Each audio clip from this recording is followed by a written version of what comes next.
Hey, stunning people. My name is Beane, and welcome to the Salt Lick Sessions. Our next artist spent 2 years in Magdalena, New Mexico, writing and recording his album. Him and that Southwest sensibility are joining us today in Nashville. This is Christian Lopez.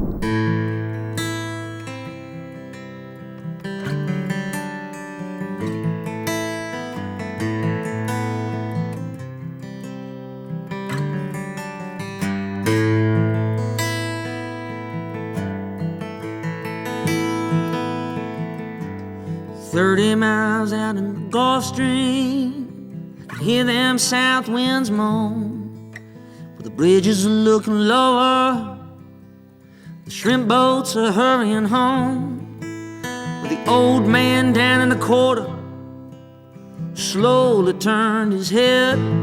He took another sip from his whiskey bottle, looked at me and he said, I was born in the rain by the Ponchatrain underneath the Louisiana moan. But I don't mind the strain of a hurricane that comes around every June. Well, the high black water, my devil's daughter, she's hard and she's cold and she's mean.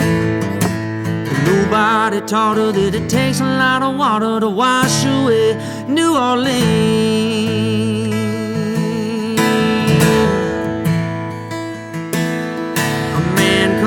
From Chicago, gonna set his lady right. A man be up about 3 feet higher, we'll make it to the end of the night. The old man down in the quarter said, don't listen to that boy. The water'll be down by morning sun, and you'll be back on your way to Illinois. He said, I was born in the rain by the Ponchatrain underneath the Louisiana moan. I don't mind the strain of a hurricane that comes around every June. Well, the high black water, my devil's daughter, she's hard and she's cold and she's mean.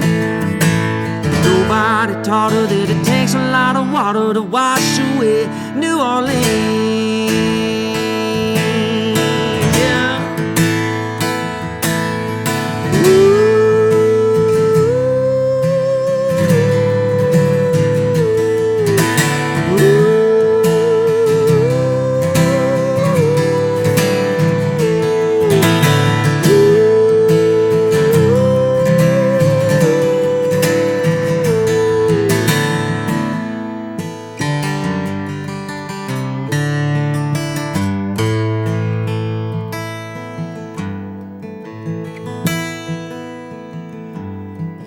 Miles out in the Gulf Stream, can hear them south winds moan.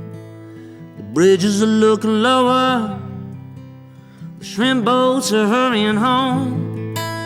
The old man down in the quarter slowly turned his head.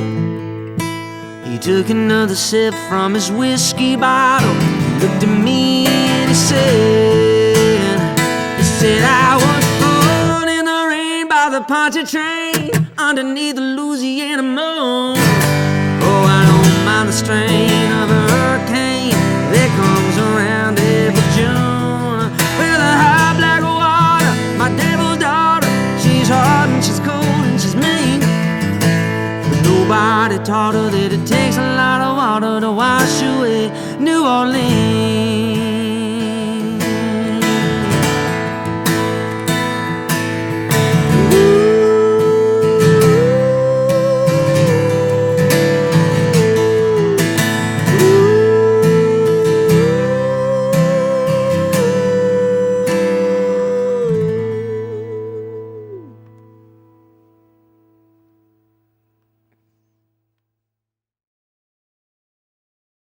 'Christian Lopez.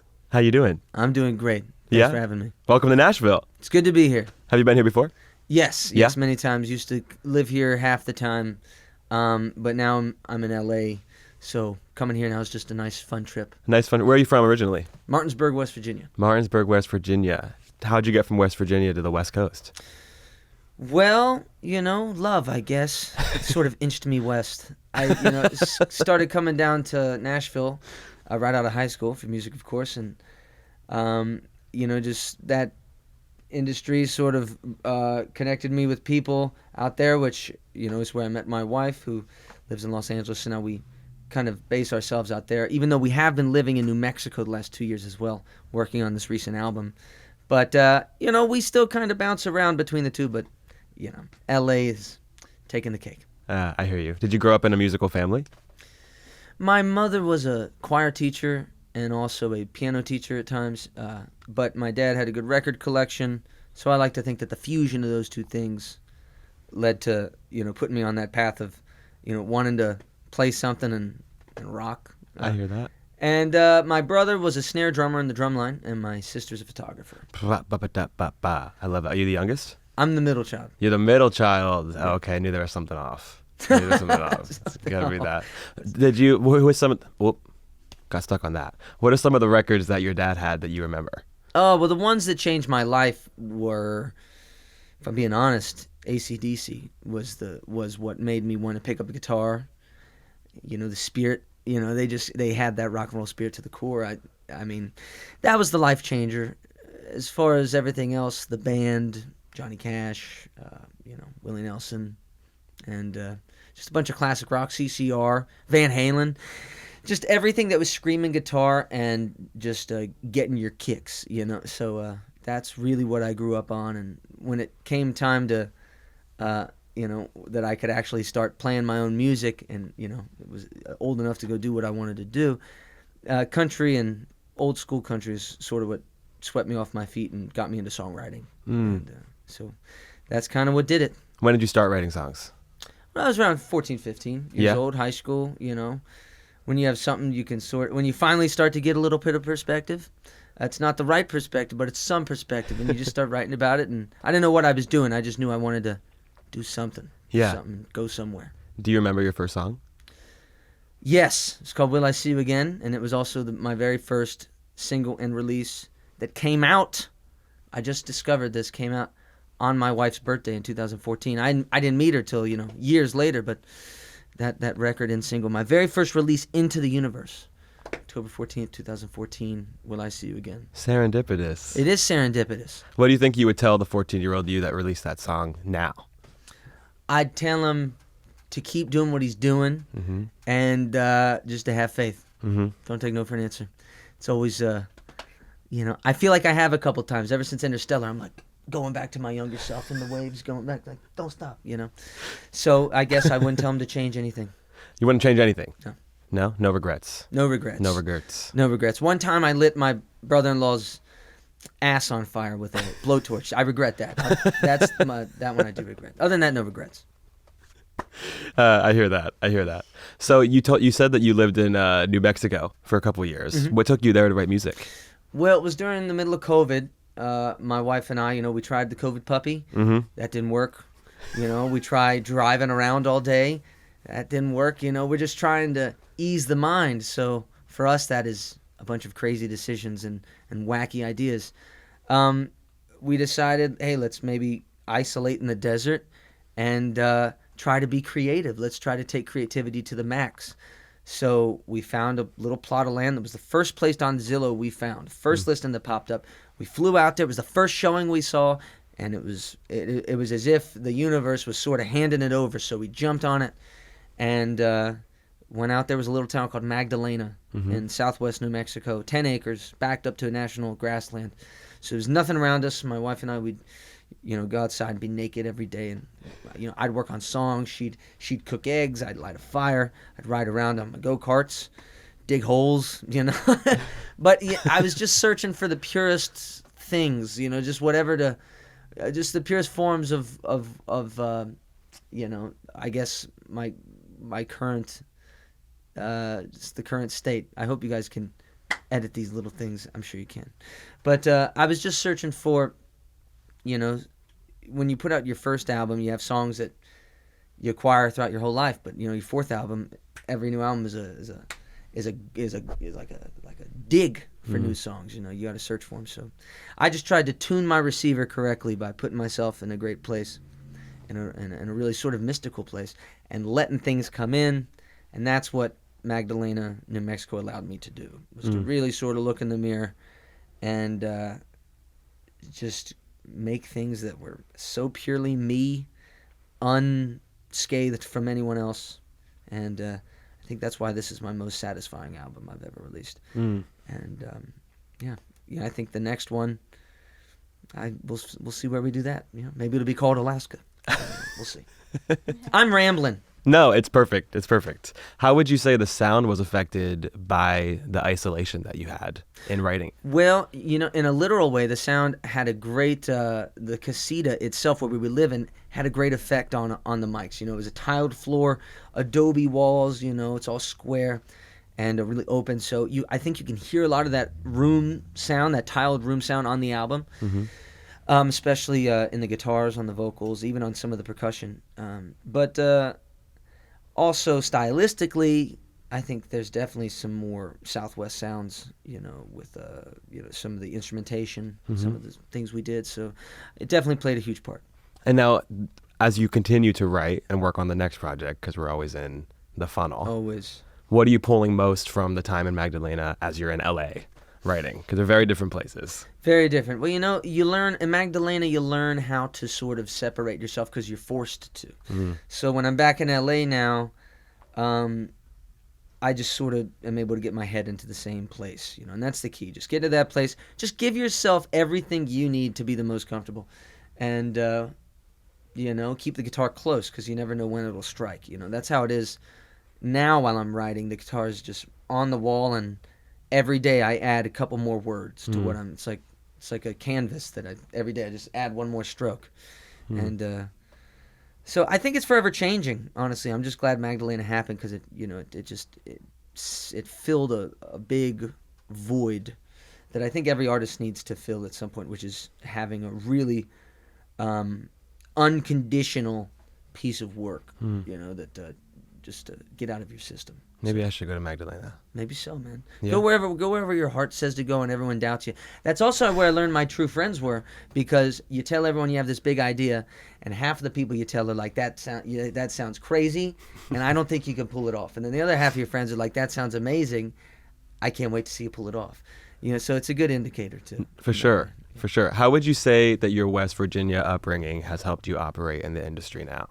I love it because I think the industry doesn't like people who kiss its ass. I think the industry likes people who know who they are and have conviction. And the older I get, the more I'm proud to be from West Virginia and to embrace my roots. And being in LA kind of puts a really strong clarity on that.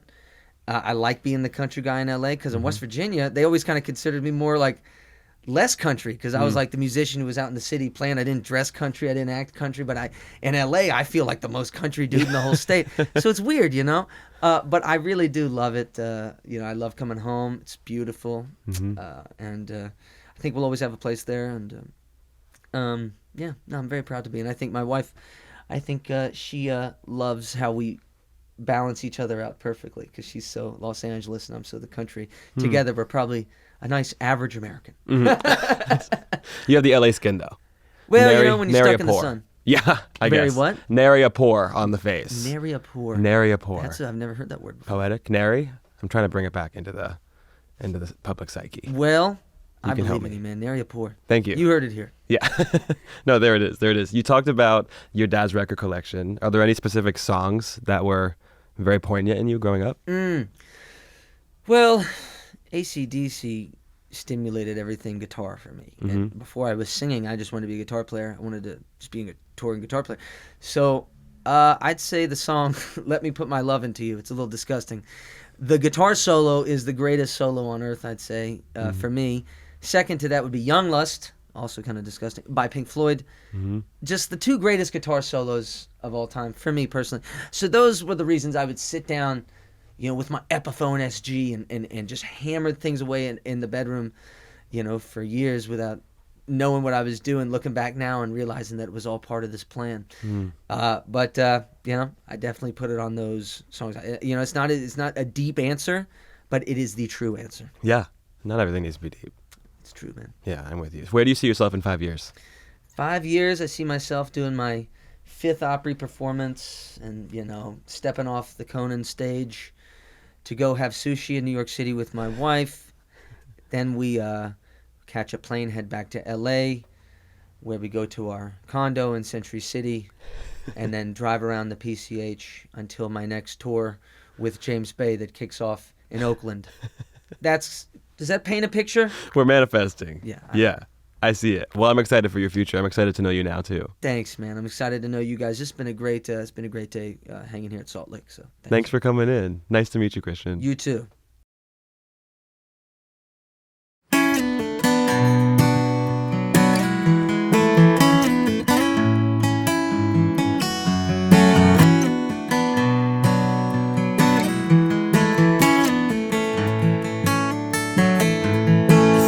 I'm in love.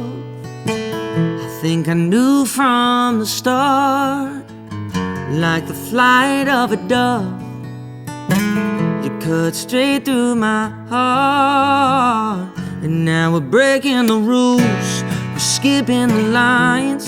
Here, go ahead, drink the rest of my wine. There's just something about it they don't understand, they never will.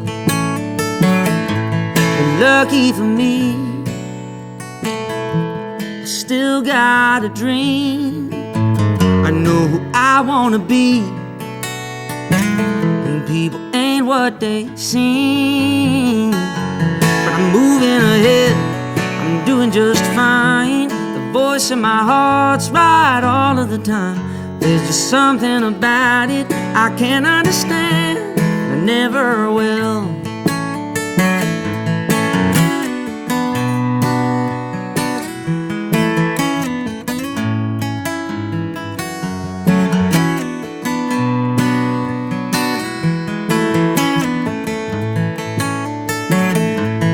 Stuck in LA again, and it doesn't feel right. Take me back to the southwest wind, where we can rock all night. 'Cause it's the reason I live, the reason I do, the best version of me. I wanna give it to you, and yeah, I just can't fight it. You must understand, you never will. Lost in the sun, but I'm not on my own. I got a girl and a gun, and a place to call home. But I know what you think, ain't that bad. It's just like the one that Elmer Fudd had. It's here for the snakes and it sits on the stand, it always will.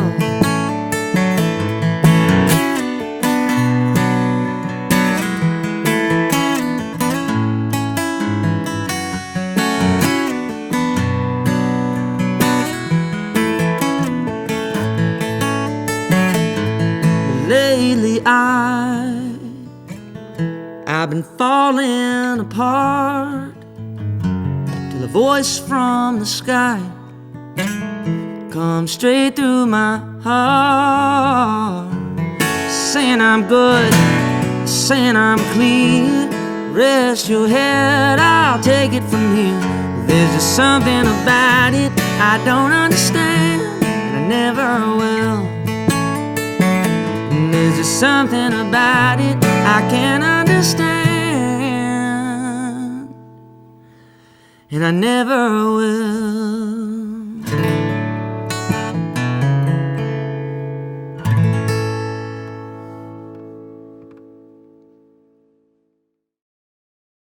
Hey, stunning people, if you want to get into the Salt Lick groove, head over to our channel page and get clicking. Tons of good stuff.